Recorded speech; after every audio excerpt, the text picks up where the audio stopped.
दो इसकी कॉन्फ़िगरेशन बड़ी मशहूर है, इन्वर्टिंग और नॉन इन्वर्टिंग। इन्वर्टिंग में क्या होता है कि आपकी जो इनपुट दी होती है आपने जो है वो रेजिस्टेंस को दी होती है इन्वर्टिंग जो टर्मिनल से जो कनेक्टेड होती है, और आपका जो पॉजिटिव टर्मिनल है वो ग्राउंड होता है। जबकि जो नॉन इन्वर्टिंग एम्पलीफायर है उसमें आपने जो इनपुट होती है वो अपनी प्लस को दी होती है नॉन इन्वर्टिंग को, और आपने जो रेजिस्टेंस होती है उसको ग्राउंड किया होता है इन्वर्टिंग के ऊपर। और इन्वर्टिंग का क्या हमने फार्मूला पढ़ा था, -R2/R1 × V इन, और नॉन इन्वर्टिंग का हमने पढ़ा था 1 + R2/R1 × V इन। ठीक है। अच्छा, अब इसको थोड़ा सा ड्राइव भी देख लेते हैं कैसे ड्राइव होगा। ये हमने लास्ट लेक्चर में भी डिस्कस किया था इसकी डेरिवेशन पे। तो हमें पता है कि ओप एम्प के अंदर या बाहर ना करंट जाता है ना करंट आता है। ठीक है, तो जितना करंट यहाँ से जा रहा है वी इन से आगे उतना ही बारह बार ऊपर से जा रहा है, यानी इसको मैं यूँ समझा रहा हूँ कि बारह बार है, जितना करंट आ रहा है उतना ही जा रहा है आगे। अब ये करंट की डेफिनेशन आप सॉरी इसकी ओहम्स लॉ के तहत कैसे निकालेंगे इसकी इक्वेशन।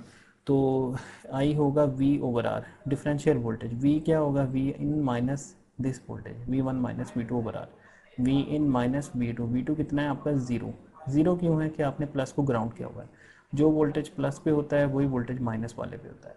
तो प्लस यहाँ पे क्या आ जाएगा ज़ीरो, तो V इन -0/R1, ये देखें V in -0/R1 equal to zero minus V out/R2, zero minus V out/R2।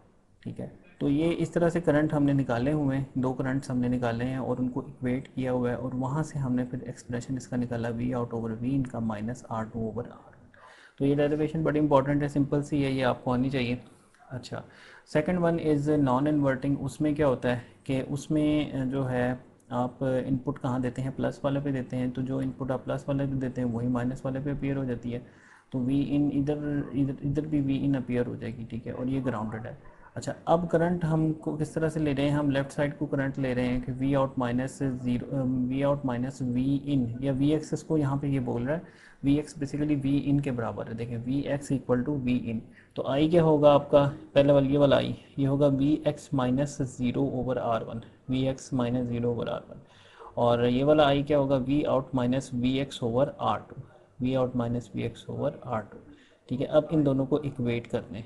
तो जब आप इन दोनों को इक्वेट करेंगे तो इसको फिर सॉल्व आपने करना है, मैथमेटिकल है, लीनियर अलजेब्रा का काम होगा। फिर इसको सिंप्लीफाई किया होगा स्टेप बाय स्टेप यहाँ पे।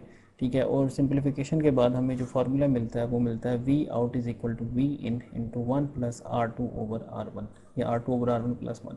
अब पीछे वाले में क्या था कि जो आउटपुट थी वो नेगेटिव के साथ आ रही थी, इन्वर्टेड थी। और नॉन इन्वर्टिंग में क्या होगा कि आउटपुट आपकी सेम फेस में होगी, मैग्नीफाइड आउटपुट आपको मिलेगी। कितनी मैग्नीफिकेशन होगी, इस रेजिस्टेंस की रेशो की वजह से, यानी R2/R1 पे डिपेंड करेगी।